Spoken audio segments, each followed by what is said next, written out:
the Ramon Llull... Ai, mare de Déu. No, I will be fired after that. Federico, please keep me the secret. Ramon Llull University, Blanquerna, where we have a Master of International Relations running with a very strong module on the Middle East and North Africa. And our students have already undergone very quickly, I have to say, but from the birth of Islam to the Arab Spring and the recent protest movements in Algeria, Sudan, etc. So they have traveled in a very few time through time and space very quickly. This is something that we managed to do in the Master. And today we have the pleasure to have what I think is one of the main topics that is more discussed and widely misunderstood in the area of the research and studies in the Middle East and North Africa, which is political Islam. I mean, for decades we have been seeing publications, many essays, articles, references to Islamism and political Islam, mainly in media, but also in the academic arena. And we still have a strong lack of knowledge among the general public and audience about the reality of political Islam and Islamist movements in the Middle East and North Africa, but also in other parts of the world. Today we are very lucky and honored to have with us Stéphane Lacroix. I think he's one of the most promising voices on political Islam in academia at this moment.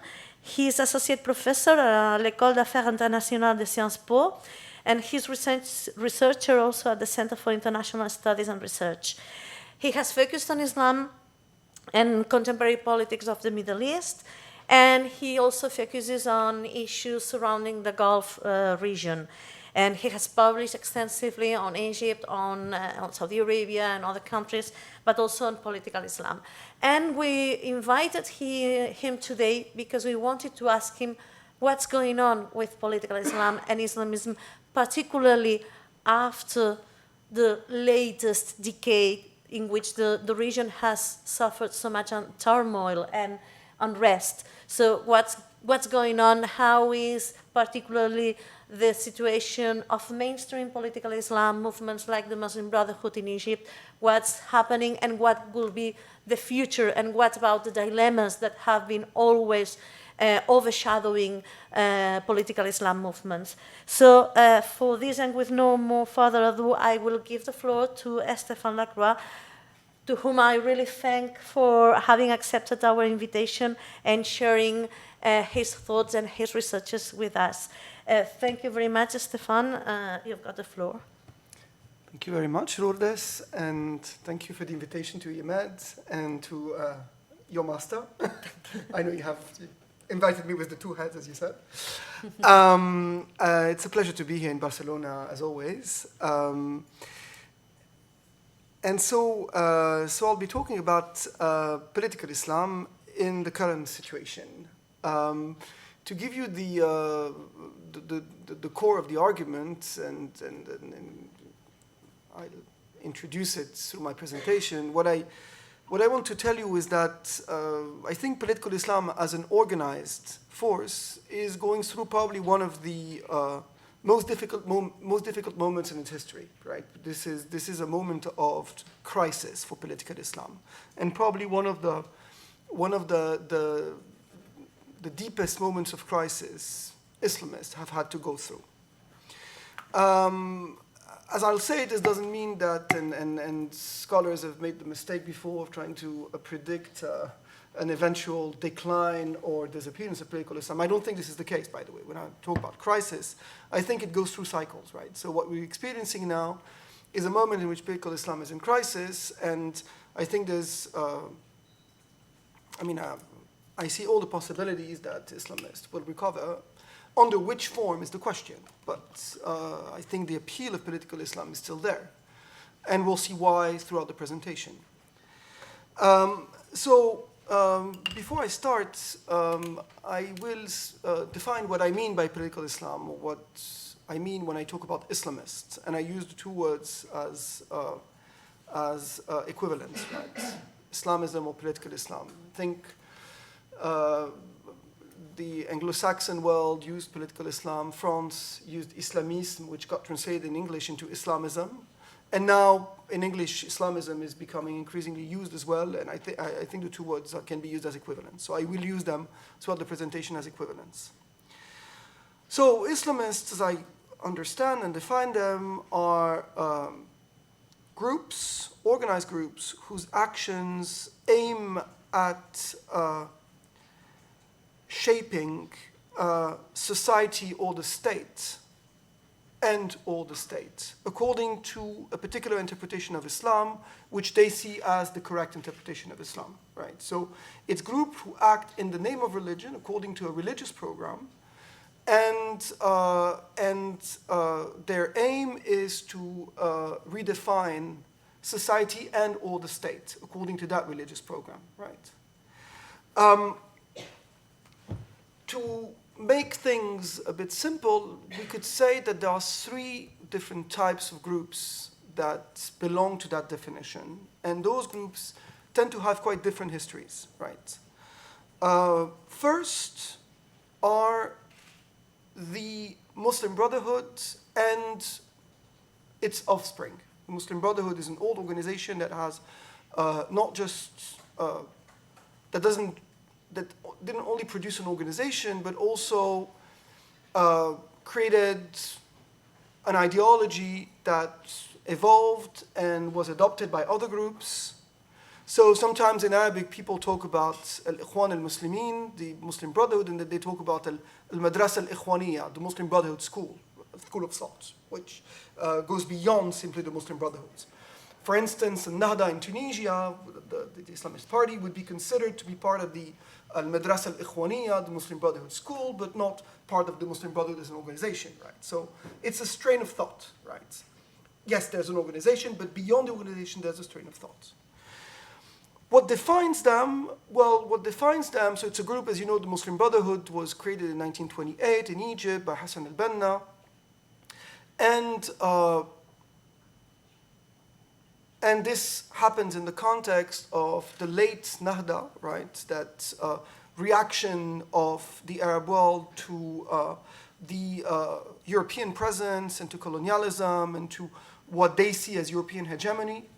And groups such as the Muslim Brotherhood want to counter the European hegemony by proposing a rebirth of the Arab world through Islam. And they see what Hassan al-Banna calls the Islamic State, that is the creation of a political model, a political structure, modeled after Islam, as being the solution to the problems the region has been encountering, right? So, Hassan al-Banna is a contemporary of the Arab nationalists, the first Arab nationalists, as you know, who founded the Ba'ath Party, for instance, and, it's more or less the same period. So some go the way of Arab nationalism. They want to organize Arabs along Arab nationalist lines and propose a particular political model along those lines. People like Hassan al-Banna substitute Arab ethnicity for Islam, and they want to propose a solution based on Islam, right? The Muslim Brotherhood, as I said, Hassan al-Banna is really the first to use the phrase Islamic State, although he takes it from Rida, so it's not him. But he popularizes it, so long before another group, which use the same phrase, so it doesn't necessarily mean what they mean by it. And what he means by it basically is an Islamicization of the European model of state through the introduction of Sharia, right? And the replacement of European secular laws by Sharia, right? Through the same framework of the state, right? This is the aim of Hassan al-Banna. And the group considers that in order to reach that goal, it is necessary to unite all the Muslims, all the Ummah, to reach that objective. So Hassan al-Banna is not very interested in theology, for instance. You won't find Sunni Shia polemics in Hassan al-Banna. He doesn't care about that. The Muslim Brotherhood has always been defined by its political objective more than by its definition of religion. The Muslim Brotherhood has a conservative yet pretty broad understanding of what Islam is. in order to include Sufis and all types of groups, because there's one common political objective, which for them is the creation of a model of state based on Islam. And you would see that later on in the history of the Muslim Brotherhood. The Muslim Brotherhood, for instance, was in 1979 when the revolution happens in Iran. It's a group that actually supports the revolution in Iran, although they're Shia. And Hassan al-Banna, the Muslim Brotherhood at the time, Hassan al-Banna has been dead since 1949, but the Muslim Brotherhood at the time sent a delegation to Khomeini, etc. So for the Muslim Brotherhood, the question is not so much religious as it's political, right? It's about forming a political model of what they call the Islamic State. In order to reach that goal, they develop both social activities and political activities. And what would be very characteristic of the Muslim Brotherhood is the involvement in politics, which starts very early, actually. From the 1940s, the Muslim Brotherhood sends candidates to elections. Hassan al-Banna himself actually runs for elections. And the Muslim Brotherhood has been following that pattern ever since, as you could see after the Arab Spring. It's not a new thing that the Muslim Brotherhood would run for elections. They've been doing it since the 1940s. The organizations established branches across first the Arab world and the Muslim world, and then actually in other countries outside the Muslim world. And it is an organization that has branches across the world, although they're not necessarily very closely linked sometimes, right? There's an exaggeration of how closely linked they are to each other, right? As I wrote in a piece to try to clarify this, the Muslim Brotherhood as a transnational organization resembles more the Socialist International than the Comintern, right? If you see the two types of links, right? It's parties that have the same way of thinking, but they're not necessarily coordinating with each other, right? If you take Hamas, the Muslim Brotherhood, the Islah in Yemen, all of them belong to the same organization, the Muslim Brotherhood, but as I said, they don't necessarily coordinate with each other. So this is the Muslim Brotherhood, and the Muslim Brotherhood has evolved since the creation, of course, with a gradual acceptance of democracy. Starting in the 1980s, there's really a shift in the rhetoric of the Muslim Brotherhood. Although Hassan al-Banna would participate in the elections in the 1940s, but the Muslim Brotherhood had criticisms of democracy, especially multi-party democracy. It would change starting in the 80s and 90s to the point where they would more clearly embrace democracy. Of course, everyone did in the 80s and 90s, by the way. I mean, it was not really a topic, democracy in the Arab world, before the 80s and 90s, right? The communists did the same thing. The communists didn't embrace democracy before the 80s and 90s in the Arab world either, right? So it's not just to single out the Islamists in that debate. That's the first in my three groups of Islamists, that's the first type, right? The Muslim Brotherhood, the political type. The Salafis represent somehow the antithesis of the Muslim Brotherhood, right? And the Salafis, Salafiyya in Arabic, right, start to develop as a modern movement in the 20th century around the time of the Muslim Brotherhood. If you take a country like Egypt, the Muslim Brotherhood is founded in 1928. The biggest Salafi organization in the country is founded in 1926, actually 2 years earlier. It's called Ansar al-Sunnah al-Muhammadiyya, the proponents of Muhammad's tradition, right? And the Salafis kind of claim to represent an older history, which of course goes back to the Salaf al-Salih, the early Muslims, and they claim to emulate the early Muslims. But mostly, if you see what they quote in their text, it mostly goes back to Muhammad Abdul Wahhab, the founder of Wahhabism and the co-founder of the Saudi state in the 18th century, right? The Salafi movement is distinguished from the Muslim Brotherhood in the fact that the Salafis care very much about religious purity. For them, it's all about defining Islam. It's all about what is Islam and what is not Islam. And so, whereas the Muslim Brotherhood, as I said, had a pretty broad understanding of Islam, because what mattered for the Muslim Brotherhood was politics, uniting people around broad religious lines for a common political goal, the Salafis do the opposite. The Salafis' only aim is to define orthodoxy and preach so that people adopt what they see as the correct Islamic orthodoxy. Which means that in return, the Salafis have generally not been very interested in politics. Because for them, what matters is to reform people's individual beliefs and to reform individuals, right? So, whereas the Muslim Brotherhood would quite early on participate in politics, try to have seats in the parliament, the Salafis would not be interested. What they would be interested is control the mosques, preach their vision of Islam, reform individuals, and they would generally actually shun politics, right? If you take the ones in Egypt, until the revolution in 2011, they're not interested in politics. They're interested in the mosques. And that would fuel the debate with the Muslim Brotherhood, right? They would call the Muslim Brotherhood insufficiently orthodox, religiously speaking, and the Muslim Brotherhood would call the Salafis politically unaware. You know, like you don't understand politics. You are counterproductive politically, they would tell them. So those are the two types, right? There's a third type, which we see emerging starting in the mostly in the 60s and 70s, which are usually referred to by the term jihadis, right? Those are, at the beginning, mostly people who came from the Muslim Brotherhood school of thought, but who disagreed with the Muslim Brotherhood on the use of violence, and who considered that the only proper way to build the Islamic State was through revolutionary means, that is, violent means, right? And so those jihadis would then agree with the goal of the Muslim Brotherhood and would have quite a bit in common with the Muslim Brotherhood in terms of the objective, but they would disagree on the method, and they would advocate a violent takeover of the state.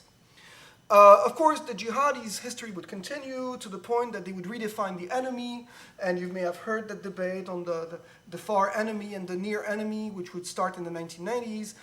Is it better to fight the states in the Arab world in order to Islamicize them, or to create the Islamic State to replace them, or is it better to fight the Western countries who support those states, right? And bin Laden, of course, in the 1990s, and Al-Qaeda would be the first group to shift from the near enemy to the far enemy and consider that the priority is not anymore to fight the Egyptian regime, but it is to fight the US, which protects the Egyptian regime, right? So that's the family. I'm not going to get into all the details. The jihadis would also try to borrow elements from Salafi theology, so kind of blending the two in some way. But I'm not going to get into all these details. But what I want to tell you is you can think of the Islamists as those three families, right? Those are the three types. In the 40 years that preceded the Arab Spring, those three types have gone through a period of growth and growing strengths. The Muslim Brotherhood and its offshoots re-emerged in the 1970s in the wake of the repression in Egypt of Gamal Abdel Nasser and that moment of persecution which they encountered in the 50s and 60s. And starting in the 70s, the group would regain gradually its strengths. If you take a country like Egypt, although in the 70s the Muslim Brotherhood is a small organization because they are coming out of jail, by 2011 the group has probably 2 million members in Egypt, which is enormous, right, for a country of 80 million, right? By members I mean, you have different ranks of members in the Muslim Brotherhood, right? It's an organization that basically, you pass through ranks, so you have different types of brothers, right? According to how much time, depending on how much time you spent in the organization. So if you take all the different ranks, include the closest to the center and the furthest from the center, it's 2 million people. So it's the biggest group. And in most Arab countries, the biggest organization in the opposition would be the Muslim Brotherhood or the group that is inspired from the Muslim Brotherhood locally. So that moment would be a period of expansion for the Muslim Brotherhood types. It would also be a moment in the 2000s especially of political presence, right? Because a lot of the regimes in the Arab world in the 2000s, some of them a bit earlier, would start to allow for the existence of a facade of democracy, right? It was linked to some extent to pressures from the US and from the West to democratize. Of course, these regimes didn't intend to democratize, but they wanted to pay lip service to the idea. So usually you would have elections in which the Islamists could compete. Of course, there was a limit to how many seats they could get and to how much influence they could have. But in Egypt, for instance, in 2005, the Muslim Brotherhood had 88 members in the parliament, right, in the wake of the 2005 election under Mubarak. That was the most the regime could give them. The regime wouldn't want to give them more. But this also meant that the Muslim Brotherhood also exerted, in quite a few countries, quite a bit of institutional political influence, not just on the ground, but also it had a presence in institutions. The Salafis also developed quite quickly in those 40 years, mostly starting in the 80s and 90s, right? And in many countries, the Salafis developed because the regime was using them against the Muslim Brotherhood, right? If you take Egypt, Mubarak's regime actually was quite involved in helping Salafis to counter Muslim Brotherhood, right? What Mubarak regimes liked about the Salafis was that the Salafis were not interested in institutional politics. They were interested in, as I said, reforming the creed, reforming the individual, preaching very conservatively, but they didn't want, or at least they didn't appear to be willing to seize power. So so for Mubarak, they were much better Islamists than the Muslim Brotherhood, who represented the direct political threat. So in many cases, and I'm talking the example of Egypt, but I could tell you the same thing about many other Arab countries, where the Salafi presence was there because the regime was using them to counter the presence of more political Islamists, right? So in Egypt, you could also see the Salafis develop throughout the same period. In the 2000s, it was enormous, the Salafi movement in Egypt. And they had satellite channels, they had huge influence. They were actually more visible than the Muslim Brotherhood in the 2000s. They were not as strictly organized, so that would distinguish the two. The Muslim Brotherhood is also a strongly structured organization, which the Salafis kind of never were, although organizations existed, but never with the same organizational strengths as the Brotherhood. But in terms of numbers, the Salafis were probably more numerous than the Brotherhood in the 2000s in Egypt. Finally, the Jihadis, the third type of Islamist I defined, well, in their case, it's really the 90s and 2000s that are the moment when the movement rises. And especially through the formula of global jihad, which Osama bin Laden is the first to promote, and with the creation of Al-Qaeda.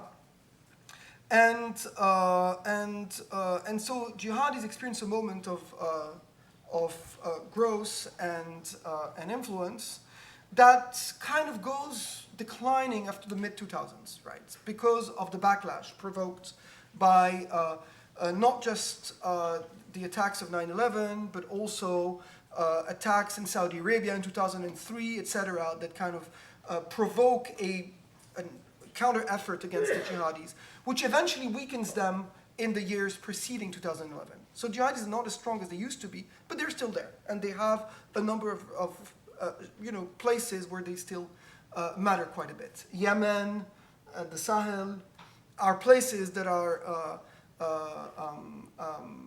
places where the jihadi organizations continue to be active, although the global movement is kind of weakened in the late 2000s. So this is to give you the picture when the Arab Spring happens, so that you have all these different presences in mind. When the Arab Spring happens, of course, as you know, the beginning of the Arab Spring doesn't have much to do with Islamists. I mean, in many ways, the Islamists had somehow become a force of statu quo in many countries in the Arab world. Take Egypt. I mean, the Muslim Brotherhood was officially banned, but very tolerated by the regime. They had members in parliament. Their offices their headquarters were just in the middle of Cairo. Their members were giving interviews to the national press. Their activities were going, and the regime was actually quite happy that they were present in neighborhoods where the regime was not able to provide the services that they were providing. So they were, in many ways, actually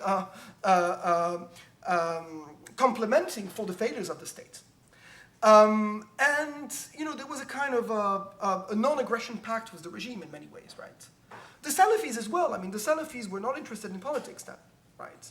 They were also focused on their social presence and their religious preaching. So in 2011, those wouldn't be the groups that would change the status quo. The change of status quo, as you know, would come from youth movements that had nothing to do with political Islam and who were not part of the status quo. And who, because of that outsider nature, would be able to shake the status quo, right? So in the case of Egypt, again, this is the 6th of April movement. Those are youth movements that do not pertain to political Islam. Of course, as soon as the Muslim Brotherhood understood that something was happening, the Muslim Brotherhood joined the protests. But it took them 3 days in Egypt to join the protests, right? 25th of January is the beginning of the protest. The Muslim Brotherhood only joins officially on the 28th. The Salafis only join on the very last days, right? The Salafi organizations are against the protests. They only join a few days before Mubarak leaves, and actually they join with a lot of caveats, right? Of course, once the revolution happened, those Islamists are the ones that are the better positioned to win the elections, right? So here you have kind of a paradox, right? They were not the ones behind the revolutionary events, but they did take their part in them later on. The Muslim Brotherhood did a part in the Egyptian revolution, but they didn't start it. They had too much to lose to start it. I mean, there's a fantastic article by Asef Bayat, which I usually give my Lurdes, I don't know if Lurdes gave it to you, which compares Iran and Egypt. And I love this article because he makes a case on why did an Islamic revolution happen in Iran and why didn't it happen in Egypt. And I think the argument he makes is fantastic. He says, well, the reason why it happened was that the Islamists were strong in Egypt and weak in Iran. So it's counterintuitive. Because the Islamists were strong in Egypt, they could not afford to be revolutionary because they had too much to lose. All that huge social presence I told you about. They were so embedded in society that for them to be revolutionary was risking everything that they had achieved, and they didn't want to. Which is why they very cautiously joined the revolution, because they knew that should it fail, they will be the ones being hit. And they don't want to lose all these organizations, that social presence, that huge membership. Whereas Bayat's argument is that in the 70s in Iran, the Islamists are weak. The biggest movement is the leftist movement in Iran, and with all the different factions. So because the Islamists are weak, they can afford to be revolutionary because they have nothing to lose. I think the argument, the Bassef's argument is quite interesting and probably quite true. So in this case, it explains why those organizations were not part of the uprising, at least at the beginning. But of course, once we move from the revolutionary period to the elections, and then Islamist groups are the better position, that I said, to win elections, because they have the biggest social presence, because they have the oldest organization, because they have disciplined members who are going to vote. So in all of the Arab Spring countries where the dictator left, the Islamists in 2011, 2012 are in a position of strength. In Egypt, they get, if you add all the Islamist votes in the parliamentary elections, it's 70%. Not just the Muslim Brotherhood, but in this case, the Salafis. And this is one of the unexpected developments of the post-revolution in Egypt, is that the Salafis, who had never been interested in politics, suddenly decide they are interested in politics and create a political party. I'm not going to get too much into this, but in Egypt, if you add Muslim Brotherhood plus Salafi, plus all the smaller groups, it's more than 70% of the votes in the legislative elections. And later on, the president who is elected is a member of the Muslim Brotherhood, Mohamed Morsi, in 2012. In Tunisia, the Islamists come first in the elections, but with less than in Egypt, although they come first with more than 40%. But still, this puts them in a position of kingmakers, right? Even in a country like Libya, it's been very much said that, in the elections, the Islamists didn't get that much. It's more complicated, right? In Libya, tribal affiliations make the votes very difficult to read. But what we can say that on the ground in Libya from 2012 to 2011, the Islamists exert enormous influence. The Muslim Brotherhood exerts institutional influence on the government. And on the ground in Libya, Salafi groups gain a presence, right? Salafi groups in Libya gain a presence because in a situation of growing chaos in the country with a lack of statehood, basically, the Salafis provide order. Basically in Libya, and now you see Salafi groups everywhere in Libya, on both sides, by the way. The Salafis emerge because, you see, when the state cannot provide order, when there's no police, when there's nothing, when there's no rule of law in any way, the Salafis propose an alternative, Sharia, right? And what they do is that in many of these small places where you see Salafi militias appearing, they appear because people want order. And the Salafis act as a police force. They put criminals in prison. They, of course, impose some form of morality on society. So in a way, they compensate for the absence of state, right? Although they appear as very fragmented militias in Libya. So even in a country like Libya, where if you look at the result of the votes, it doesn't seem that the Islamists are so strong, they actually both the Muslim Brotherhood institutionally and the Salafis on the ground are actually quite strong and in a situation of growing strengths, starting in 2011, 2012. So what I'm giving you all these examples to show you that this is the apex of Islamist influence, right? 2011, 2012. With, in certain cases, the Islamists reaching the government, and other cases, Islamists exerting functions, such as in Libya. 2013 is the beginning of the backlash, right? And that's the second period. If we were to divide post-2011 into three moments, it's 2011, 2012, apex of influence, 2013, beginning of backlash.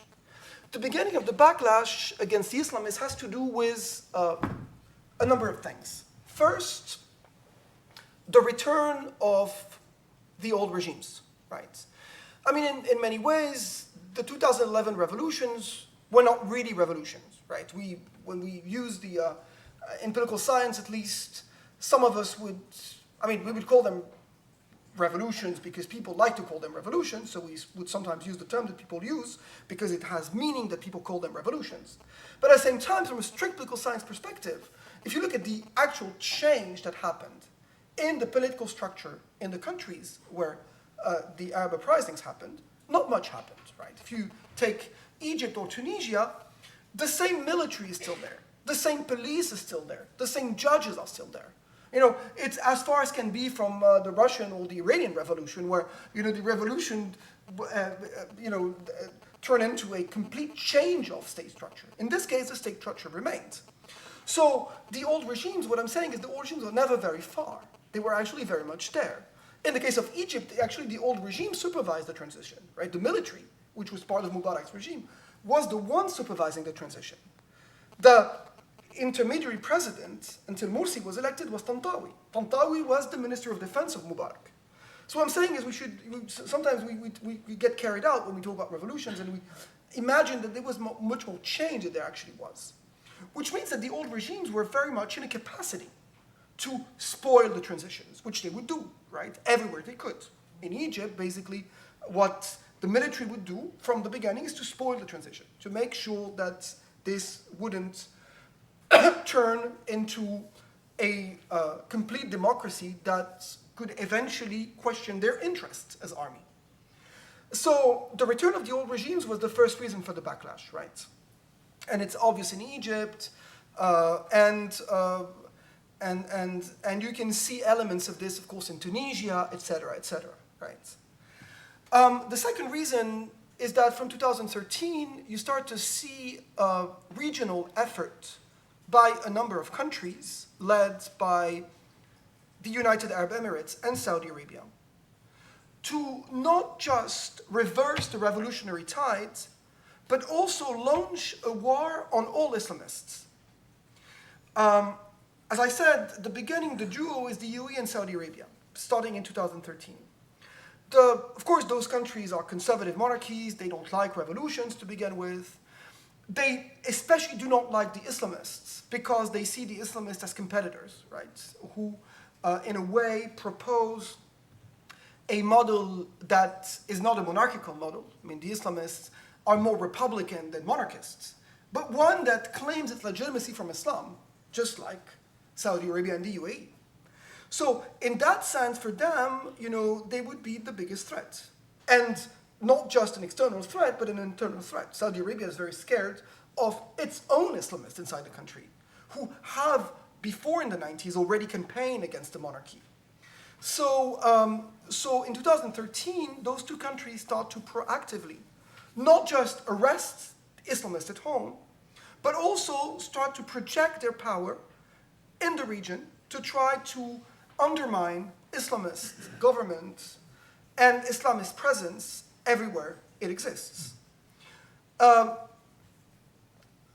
third factor explaining the backlash against Islamists is the fact that those Islamist governments, again, think of the one in Egypt, but also the one in Tunisia, came to power at, well, a difficult moment, to say the least. The Egyptian economy in mid-2012 is a mess.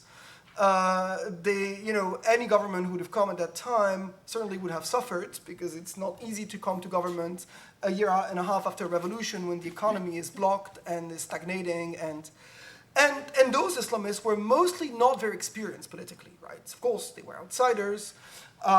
They lacked a clear understanding of what their political project meant practically, right? It's good to talk about Sharia, but practically, now that you're in power, what do you do? And I think the Muslim Brotherhood in Egypt didn't have a very clear idea of what it meant. So the situation was difficult. They were unprepared. They made political mistakes, which made the situation worse. All of this leading, in the case of Egypt, to the coup in July 2013, right? So the coup in July 2013 is a mix of those three reasons, right? Return of the old regime, regional support for the anti-Islamist forces in the country, and the UAE and Saudi Arabia were very much active in the Egyptian coup. It's not a complete coincidence that General Sisi was military attaché to the Egyptian embassy in Saudi Arabia in the late 2000s. He's a man who knows the Saudis very well. And the Saudis were also the ones telling him, get rid of Morsi and we'll take care of your economy, which they did, by the way. 4 days after the coup in Egypt, Saudi Arabia and the UAE announced $12 billion of aid to Egypt, which they never did during Morsi's period. So you can clearly see that. And of course, the mistakes of Morsi, and I'm not going to get into all of them, but of course, Morsi kind of dug his own grave in some way, right? So you can see those things, manifesting themselves in Tunisia as well, right? Although in Tunisia, it would not be as brutal in terms of consequence, right? They, Emiratis especially, certainly tried to undermine the Nahda as much as they could. Nida Tunis was certainly a party that harbored within itself a lot of members of the old regime. So it was some form of return of the old regime with the help of that regional anti-Islamist coalition.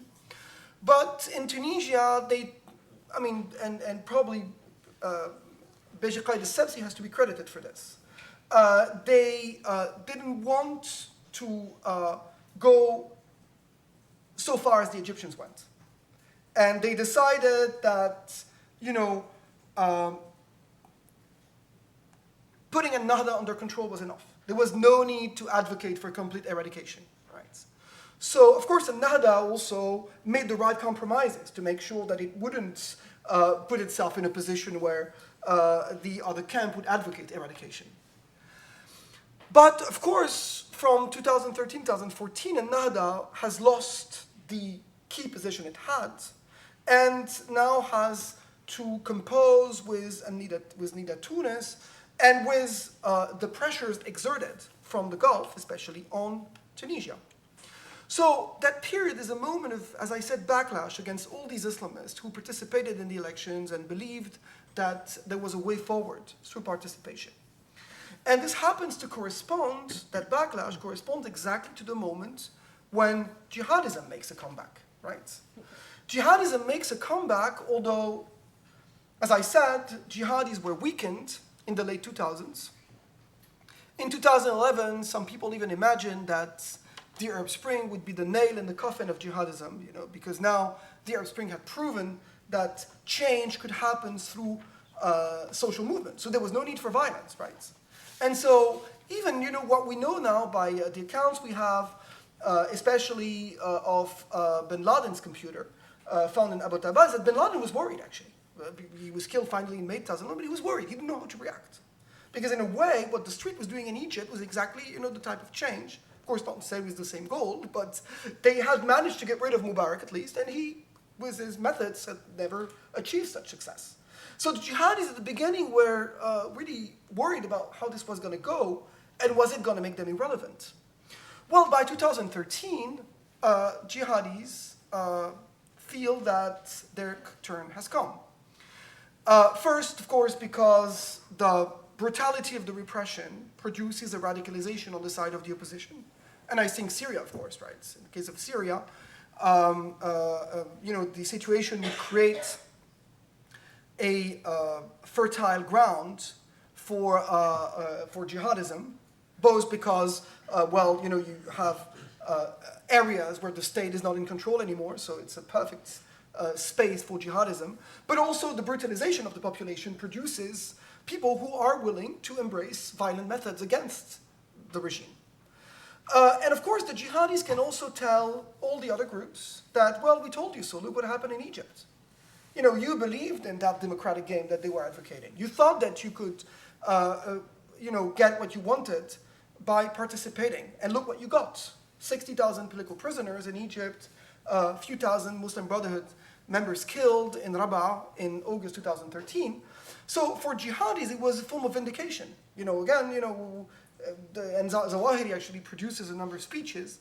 Zawahiri, who became the new leader of Al-Qaeda after bin Laden's death, produces a number of speeches saying exactly that, addressing the Muslim Brotherhood and saying, you believed in democracy and this was your mistake. And you're paying the price. So jihadis experienced a moment of revival in those years, of course. Not just in Syria and Iraq, where the situation makes it also easy for jihadis to recruit, but also in a country like Egypt, for instance, right? What you see after the coup is a rise of jihadism in the Sinai, with a lot of people joining Ansar Bayt al-Maqdis in the Sinai. Ansar Bayt al-Maqdis is the biggest group at the time. The group later on, a year later, pledges allegiance to the Islamic State. And jihadis feel, as I said, vindicated. So that period opens a moment, like the jihadi moment, right, which starts 2013, 2014, and which lasts basically, from the proclamation of the caliphate by the Islamic State in Mosul in June 2014 to basically 2017 and the military victories against the Islamic State. And those military victories are carried out, as you know, by an international coalition led by the United States to defeat the jihadis militarily. So, since 2017, as I said, political Islam seems to be in a deep crisis, right? If we look at the different groups I told you about at the beginning, let's look at the Muslim Brotherhood. What happened to them? Well, by 2017, the Muslim Brotherhood is completely eradicated in Egypt. There still is probably a micro-social presence of the Brotherhood. They haven't been able to arrest everyone. But those members who were part of the Muslim Brotherhood are no longer part of an organization, right? They're atomized. They don't exist as an organization on the ground. And there's no possibility of being one.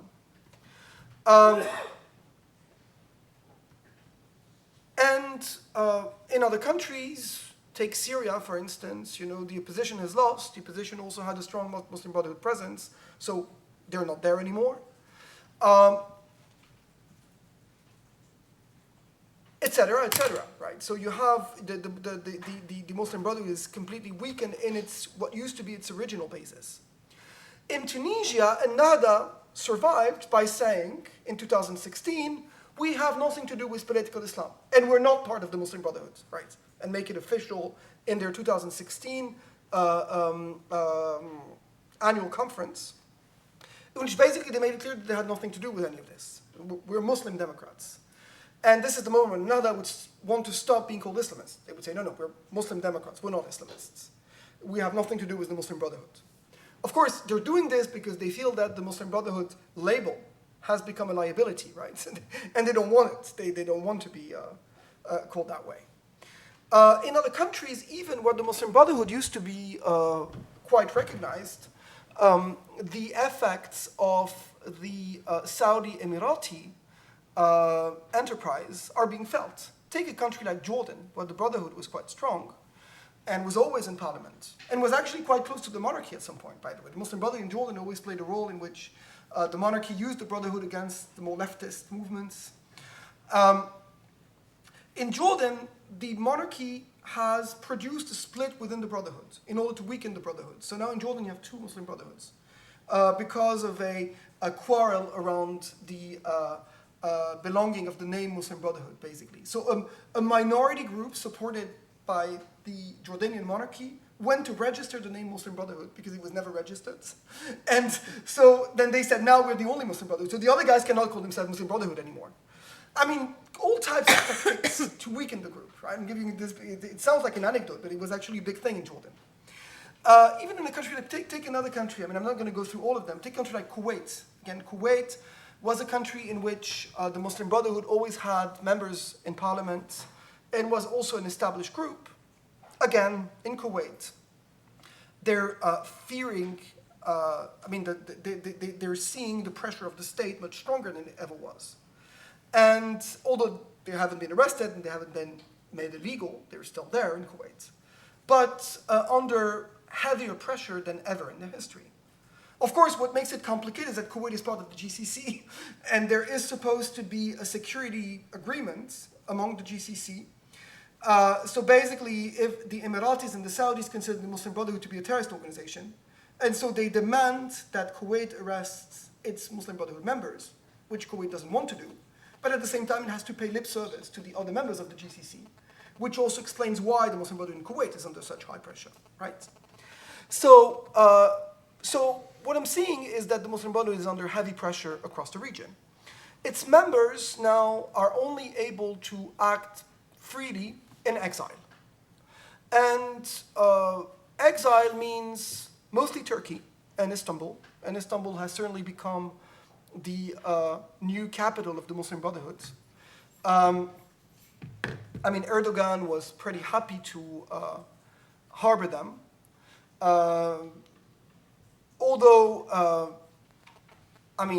The irony of all of this is that Erdogan was seen by the Muslim Brotherhood back in 2011 to be much too liberal for them, right? Because the Muslim Brotherhood in Egypt was more conservative than Erdogan. You know, the type of, secularism that Erdogan advocated. And there was this famous moment when in 2011 he comes to Egypt and makes a speech, about the virtues of secularism. And the Muslim Brotherhood said, we have nothing to do with this guy. He doesn't represent us, right? But then, of course, after 2013, he would be the one to side with them, to give them shelter.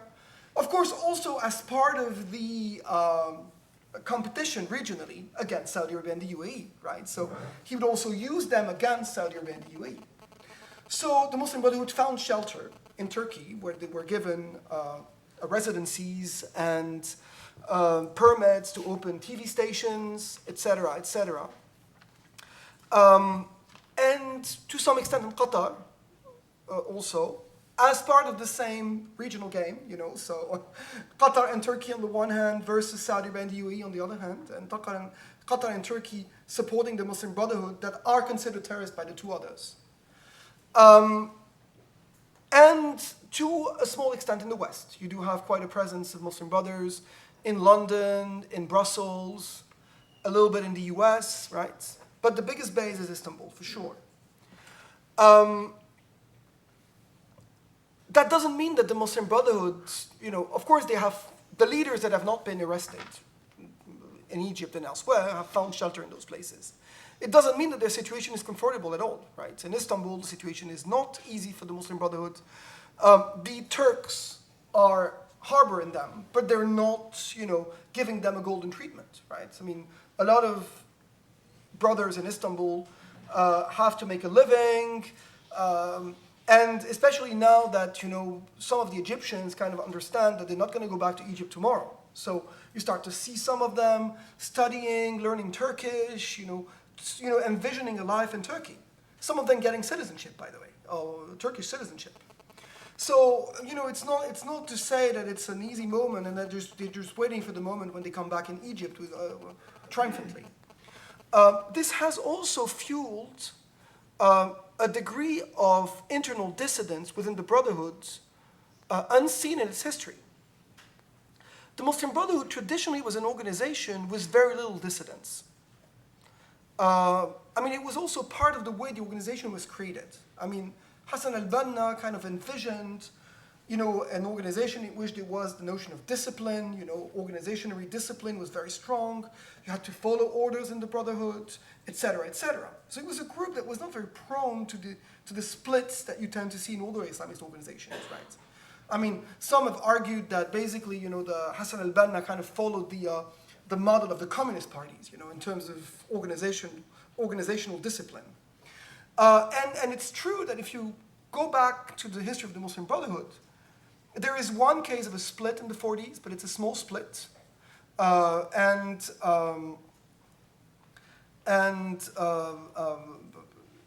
was a group called the Youth of Muhammad that split from the Brotherhood, and it was a very small group. And that's almost the only split in the Brotherhood history. Since 2013, 2014, the rifts have become much bigger in the organization, right? And one key question was how to respond to repression. And this is what divided them.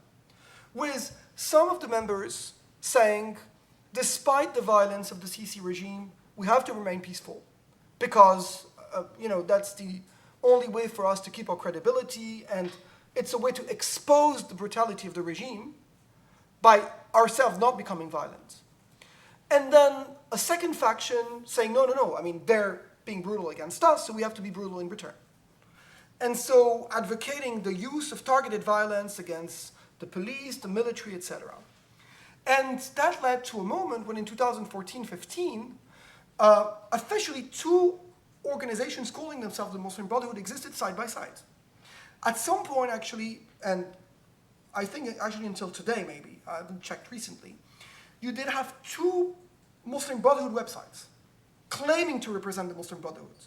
One belonging to the revolutionary faction, which calls itself as such, the one that advocates the use of targeted violence against the regime in Egypt. And the other one, led by the old guard of the Brotherhood, advocating peaceful means. So you could clearly see that the organization was divided in ways that were unprecedented. At some point, actually, different, depending on the country, members of that faction would be stronger than members of the other faction, etc., etc. So there was really a geography of these different factions. Apparently, the split is less strong today than it used to be. The old guard has managed to kind of reconcile a little bit the two factions today. But still, this shows the degree of the crisis that the movement experienced. So this is it, right, for the situation of the Muslim Brotherhood types today. And the only Islamist groups today that are still, that still have quite a presence are An-Nahda, who say we have nothing to do with the Muslim Brotherhood, and the PJD in Morocco, which has nothing to do with the Muslim Brotherhood, although it's an Islamist party, and you could very broadly put it in the Madrasa Ikhwaniyya, but they never had organizational links. Apart from there, the Muslim Brotherhood is in that situation I described. The Jihadis, as I said, they've suffered a massive setback after 2017, and today the Jihadi project is kind of put on hold, right? Not that it's, and we'll come back to this, by the way, I'm not saying it's the end of it. but I think they've put on hold until a more propitious moment for the jihadis. The Salafis are the ones who, at the beginning, appeared that they could be winning from all of this. I say appeared because I think that in the end, it's not as clear. In Egypt, for instance, the Salafis were the ones who managed to save themselves from the coup. What did they do? Well, the Salafis, as I said, and the Brotherhood didn't like each other. The Salafis considered that the Brotherhood were a threat to them. They didn't like Morsi in power because they were afraid, basically, that if Morsi is in power, he will use his politically hegemonic position to install Muslim Brotherhood imams everywhere and take away their mosques. So they were worried that basically they were going to be religiously replaced by brothers. So they didn't like Morsi for that.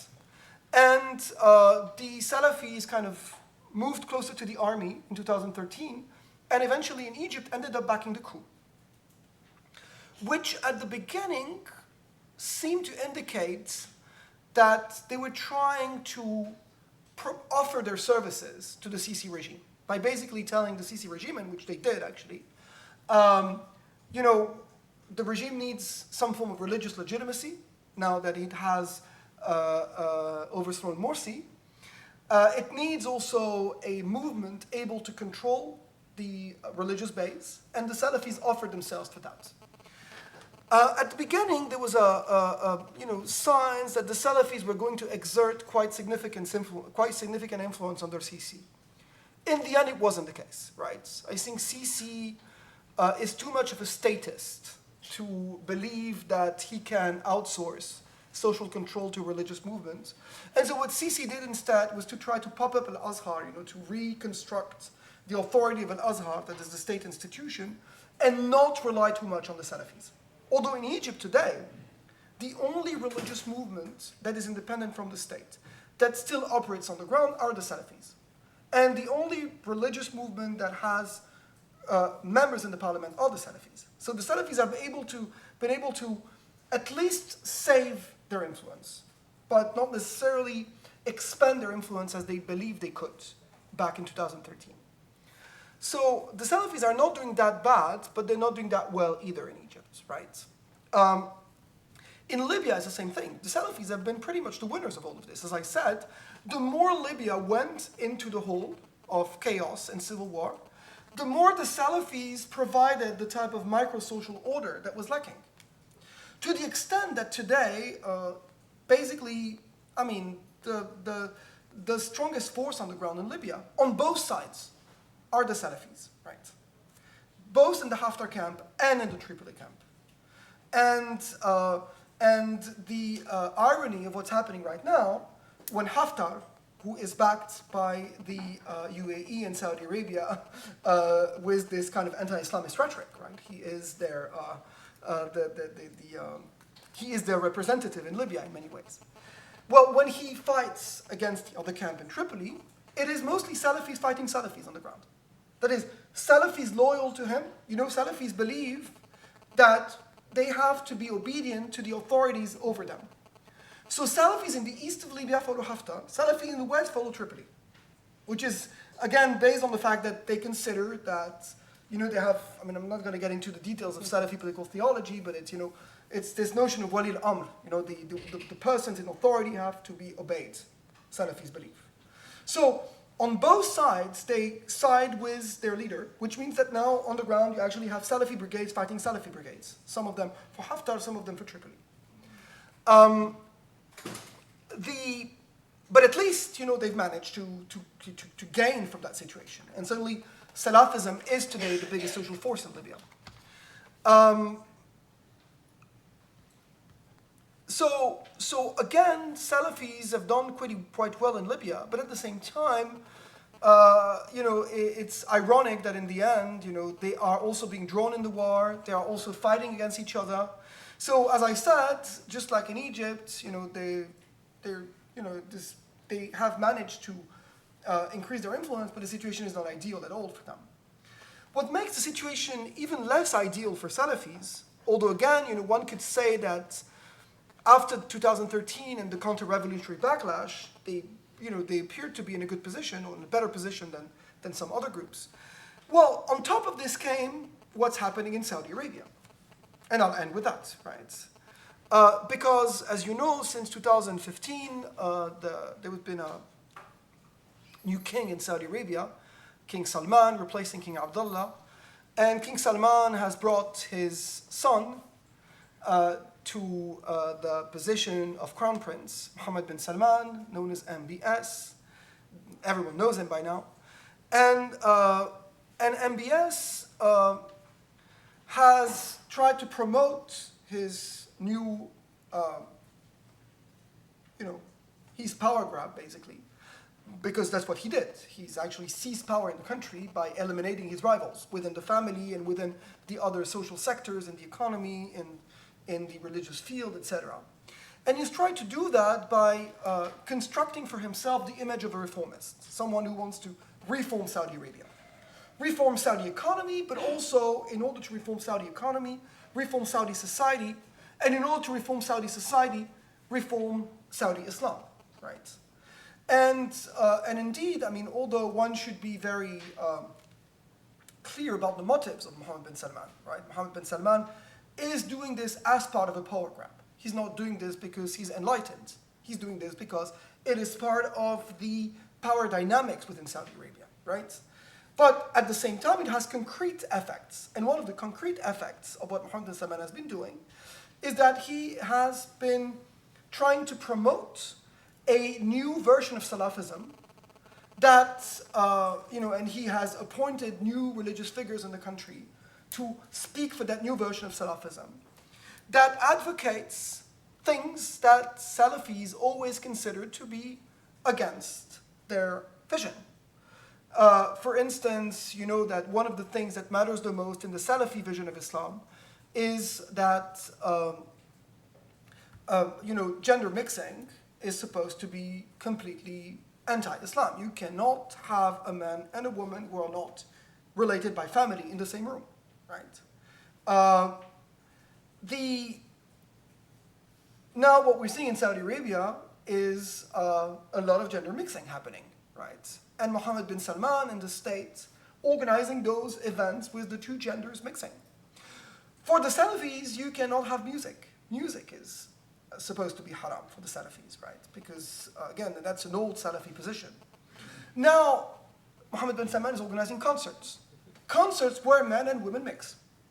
So this is kind of undermining Salafism from Saudi Arabia, right? At least from what used to be the Salafis' power base. So this all means that the Salafis also are in crisis in many ways, right?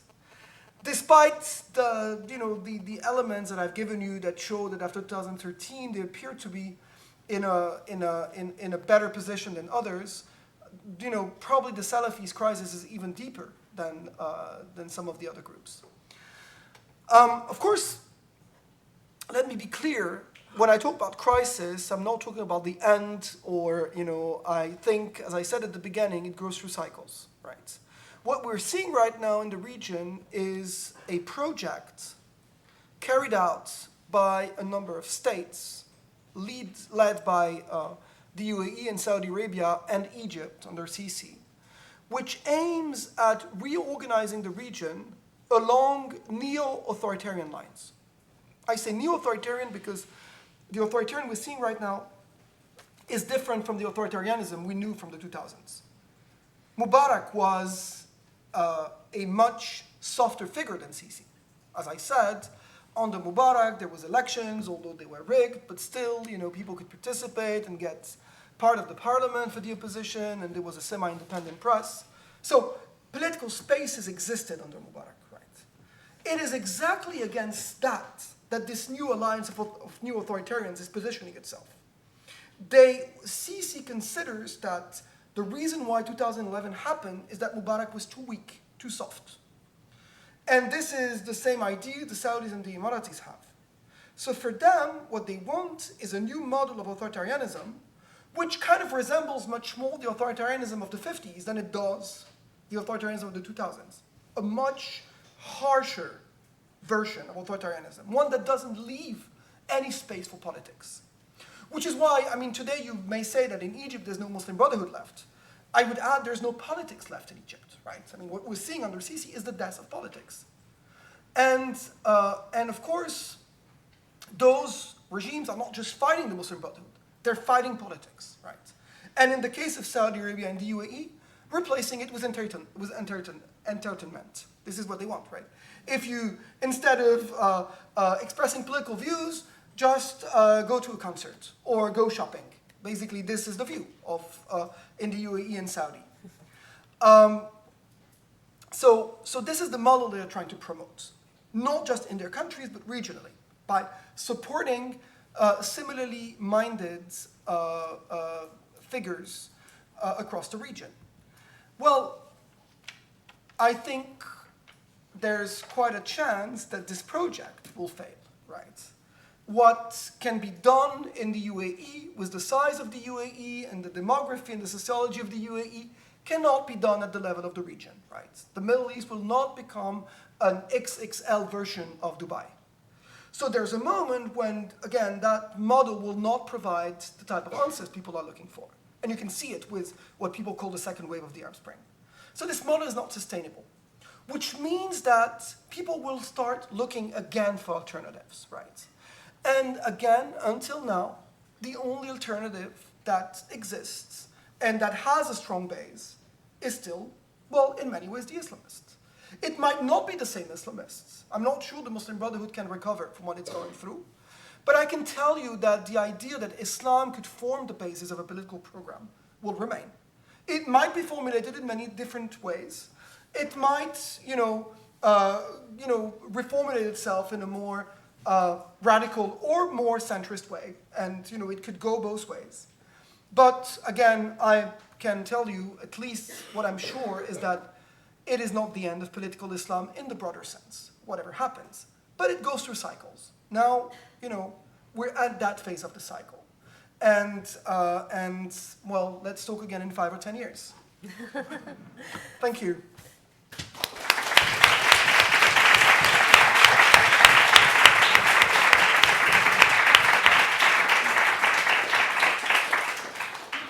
Thank you very much, Stéphane, and thank you very much and congratulations for this huge overview.